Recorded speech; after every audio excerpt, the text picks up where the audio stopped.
ഏറെ ചർച്ചയായിരിക്കുകയാണ് ആ ഒരു യുവാവ് ആത്മഹത്യ, കോഴിക്കോടത്തെ ആ യുവാവ് ഒരു ലേഡി വ്ളോഗറുടെ വീഡിയോ കണ്ട് ജീവിതം മടുത്ത ആത്മഹത്യ ചർച്ചയായിരിക്കുകയാണ്.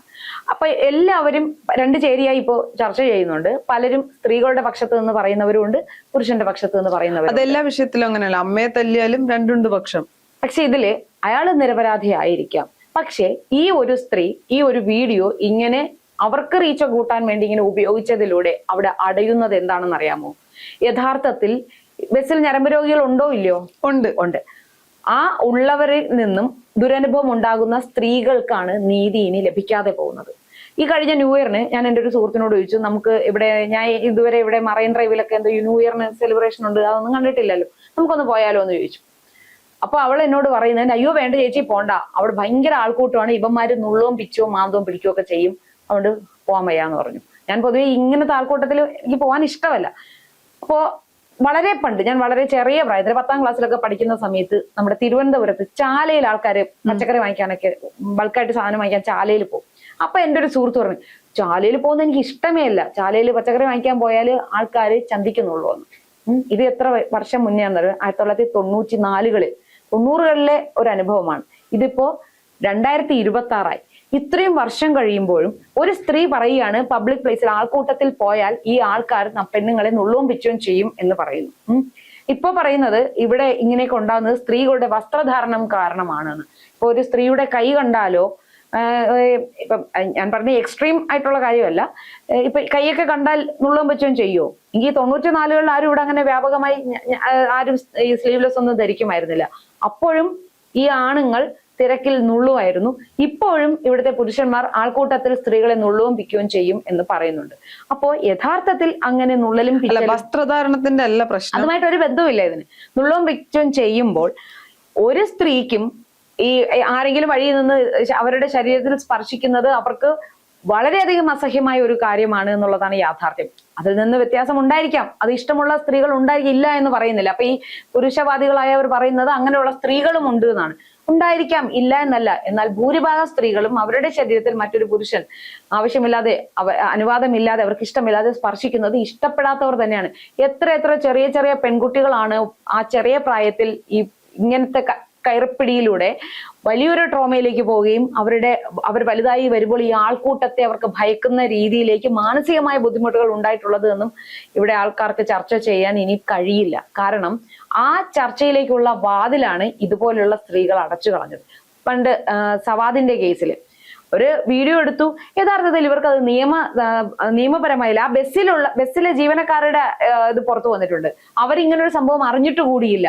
ഇപ്പൊ ബസ്സിൽ കണ്ടക്ടറുണ്ട്, ഡ്രൈവറുണ്ട്, ബസ്സിന്റെ ആൾക്കാരുണ്ട്, അവരോട് പറയണം ഇങ്ങനൊരു ബുദ്ധിമുട്ടുണ്ട് എന്ന് പറയണ്ടേ? ഇവരെന്താണ് വീഡിയോ എടുത്ത് ഷൈൻ ചെയ്യാൻ നോക്കിയത്? എന്റെ ഒരു അഭിപ്രായത്തില് വീഡിയോ എടുത്തു, ഈ ആള് ചെയ്തത് തെറ്റോ ശരിയോ അത് രണ്ടാമത്തെ പക്ഷം.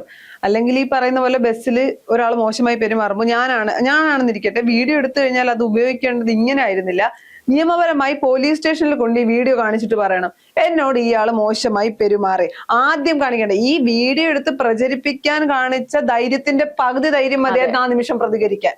എന്നിട്ട് അവര് പറയുന്ന മറ്റേതോ പെൺകുട്ടിയെ ഇയാൾ അങ്ങനെ തൊടുന്നത് കണ്ടിട്ടാണ് ഇവർ മനഃപൂർവ്വം അങ്ങനെ വീഡിയോ എടുത്തതാണ്. മറ്റൊരാളെ പെൺകുട്ടിയെ ഉപദ്രവിക്കുന്ന കണ്ടാൽ എന്തോന്ന് മാറി നിൽക്കണോന്ന് പറയാനുള്ള ധൈര്യം കാണിക്കാതെ വീഡിയോ എടുക്കുകയാണോ ചെയ്യുന്നത്? അങ്ങനെയാണെങ്കിൽ ഈ വീഡിയോ എടുക്കാൻ കാണിച്ച ധൈര്യത്തിന്റെ പകുതി ധൈര്യം മതിയായിരുന്നില്ല ആ കുട്ടിയെ സേഫ് ആക്കാൻ. അതെന്തുകൊണ്ട് ചെയ്തില്ല? അല്ല, പല ബ്ലോഗർമാരും ഇതിനെ വിശദീകരിച്ച് വീഡിയോകൾ ചെയ്തിട്ടുണ്ട്. അതിൽ പറയുന്നത് ഇത് ആ വീഡിയോ അവര് പബ്ലിഷ് ചെയ്തിരിക്കുന്നത് അതിന്റെ സ്പീഡ് ഒരുപാട് കുറച്ചിട്ടാ, പകുതി നമ്മൾ സാധാരണ പ്ലേ ചെയ്യുന്നതിനേക്കാളും കുറഞ്ഞ് സ്ലോ മോഷനിൽ അത് പ്ലേ ചെയ്യുന്നു. അപ്പൊ സ്ലോ മോഷനിൽ പ്ലേ ചെയ്യുമ്പോൾ ഈ തട്ടുന്നതിന്റെ ഡ്യൂറേഷൻ കൂടുതലായിട്ട് കാണിക്കും. പിന്നെ അതായത് വേറൊരാള് ചെയ്ത അശ്വിൻ മടപ്പള്ളി പുള്ളി ചെയ്തതിൽ പറയുന്നുണ്ട്, ആളുടെ കയ്യിൽ ഒരു ബാഗ് ഉണ്ട്. അത് ഈ സ്ത്രീ തന്നെ എടുത്ത വീഡിയോയിൽ, പല ആംഗിളിൽ എടുത്ത വീഡിയോയിൽ കാണാം അയാളുടെ കയ്യിൽ ഒരു ബാഗ് ഉണ്ടായിരുന്നു. അപ്പൊ ഇവർ രണ്ടാമത് കാണിക്കുന്ന വീഡിയോയിൽ ഇയാൾ ഈ ബാഗ് ഇങ്ങനെ ഉയർത്തുന്ന അതായിരിക്കും. ചിലപ്പോ ഇങ്ങനെ മനഃപൂർവ്വം ഇതുപോലുള്ള ആക്ഷൻസ് കാണിക്കുന്ന ആളുകളെ നമ്മൾ കണ്ടിട്ടില്ലേ?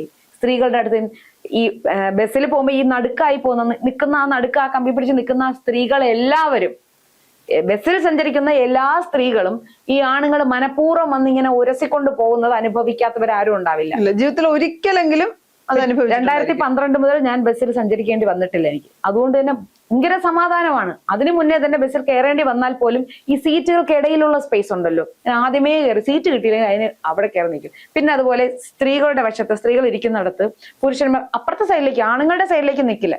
ഈ പറയുന്നത് എല്ലാ പുരുഷന്മാരും, ഇപ്പൊ ഈ പുരുഷന്മാർ ഇത് കേൾക്കുമ്പോ പുരുഷന്മാരെല്ലാരും ഇങ്ങനെയാണോ? ഇങ്ങനെ അല്ലാത്ത പുരുഷന്മാരുണ്ട്.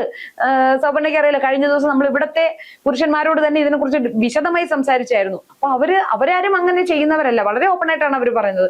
അങ്ങനെ തോന്നില്ല അവർക്ക്, അങ്ങനെ ചാരി നിൽക്കാൻ തോന്നില്ല, കാരണം പബ്ലിക് പ്ലേസ് ആണ്, അവരത് ആഗ്രഹിക്കുന്നില്ല. പക്ഷെ ഇങ്ങനെ അല്ലാതെ ഉള്ള ഞരമ്പ് രോഗികളുണ്ട്, ഇഷ്ടം പോലെ ആൾക്കാരുണ്ട്. മുമ്പൊക്കെ പ്രത്യേകിച്ച് മറ്റേ ഒരു ഏജ്ഡ് ആയിട്ടുള്ള അമ്മാവന്മാരായിരുന്നു, സ്ഥിരം പരിപാടികളാണ് അവരുടെ വേണ്ടി മാത്രം ബസ് കയറുന്നത്. അവരുടെ ഈ ഇതിന് താഴേക്കുള്ള ഭാഗം സ്ത്രീകൾ ഇരിക്കുന്ന സീറ്റിന്റെ അവിടെ കൊണ്ടുവന്ന് സ്ത്രീകളുടെ മേത്തോട്ട് ചേർത്ത് വെച്ചിരിക്കുന്ന ഇഷ്ടംപോലെ പുരുഷന്മാർ നമ്മുടെ നാട്ടിലുണ്ട്. ഇല്ല എന്ന് പറയണ്ട, ഉണ്ട്.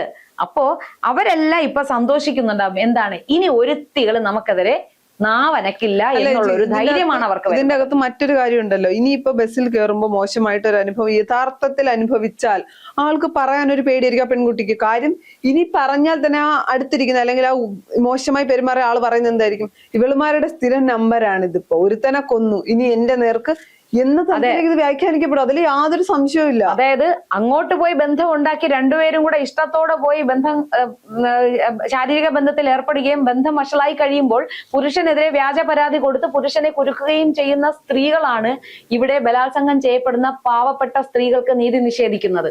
അതുപോലെ അതേ ഒരു ഇഫക്റ്റ് തന്നെയാണ് ഇതിലും ഉണ്ടാകാൻ പോകുന്നത്.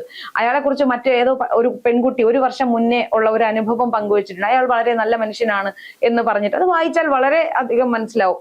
ആയിക്കോട്ടെ, പക്ഷേ ഇതിന്റെ അർത്ഥം ഈ നാട്ടിൽ അങ്ങനത്തെ പുരുഷന്മാരില്ല എന്നല്ല. ഇപ്പോ സോഷ്യൽ മീഡിയ കണ്ടുകൊണ്ടാണ് ഒരു ഇതാണ്, മുല തട്ടി ഒരു പുരുഷൻ ആത്മഹത്യ ചെയ്തു എന്നൊരാള് കുറിച്ചു. അതിന്റെ അടിയിൽ അതിൽ പർട്ടിക്കുലർ ആയിട്ട് ഒരു വേർഡാണ് പറഞ്ഞിരിക്കുന്നത്, പുരുഷ ലൈംഗിക അവയവം തട്ടി ഇവിടെ നിരവധി സ്ത്രീകൾ മരിച്ചിട്ടുണ്ട് എന്ന്. പക്ഷെ അത് ശ്രദ്ധിക്കേണ്ട ഒരു കാര്യം തന്നെയാണ്. ഇതിന്റെ അർത്ഥം ഈ നാട്ടിലെ സ്ത്രീകൾ ആരും പുരുഷന്മാർ തട്ടാതെയും പിടിക്കാൻ മനഃപൂർവ്വം പർപ്പസ്ഫുള്ളി സ്ത്രീകളെ ഉപദ്രവിക്കാത്തവരാണ് എന്നല്ല. ഒരു വിഭാഗമെങ്കിലും അങ്ങനെ ഉണ്ടാവും. പക്ഷെ ഇതോടെ സ്ത്രീകളുടെ നാവടഞ്ഞു പോയി എന്ന് മാത്രമേ. അപ്പൊ ഈ സ്ത്രീ ചെയ്തത് സ്ത്രീകളോടാണ് യഥാർത്ഥത്തിൽ. ഇവ പുരുഷന്മാരും എല്ലാവരും പറയുന്നത് ആ പുരുഷനോട് ദ്രോഹം ചെയ്തു. ഒരിക്കലും ഇവർ ചെയ്തത് പുരുഷനോടല്ല ദ്രോഹം ചെയ്തിരിക്കുന്നത്. നാളെ ഇത്തരം ഇരകളാകുന്ന പെൺകുട്ടികൾക്ക് ഇതിനെതിരെ സംസാരിക്കാൻ അല്ലെങ്കിൽ പ്രവർത്തിക്കാൻ. പണ്ടൊക്കെ സ്ഥിരമായി പെൺകുട്ടികൾ സേഫ്റ്റി പിൻ കരുതാറുണ്ട്. ബസ്സിൽ പോകുന്നവർ കുത്തി പിടിച്ചു കൊടുക്കും, ആരും അറിയില്ല അങ്ങ് പോകും, അവനറിയാം എന്തിനാ കുത്ത് കിട്ടിയതെന്ന്. അതായിരുന്നു. അപ്പൊ ഇനി അങ്ങനെ പോലും ഒരു പെൺകുട്ടിക്ക് പ്രതികരിക്കാൻ കഴിയാത്ത ഒരു അവസ്ഥയിലേക്ക് ഈ സമൂഹത്തെ കൊണ്ടുചെന്ന് എത്തിക്കുന്നതാണ് ഈ ഒരു പ്രവൃത്തി. അല്ല ചേച്ചി, അതിന്റെ തൊട്ടു പിന്നാലെ BJP സ്ഥാനാർത്ഥി അജയ് ഉണ്ണി എന്നൊരു പ്രസ്താവന നടത്തിയിട്ടുണ്ട്, വീഡിയോ ചിത്രീകരിക്കുന്ന സ്ത്രീകളെ ബലാത്സംഗം ചെയ്യണമെന്ന്. അതിൽ നിന്ന് എന്ത് സന്ദേശം അല്ലെങ്കിൽ എന്താണ് പുള്ളി പറയാൻ ഉദ്ദേശിക്കുന്നത്?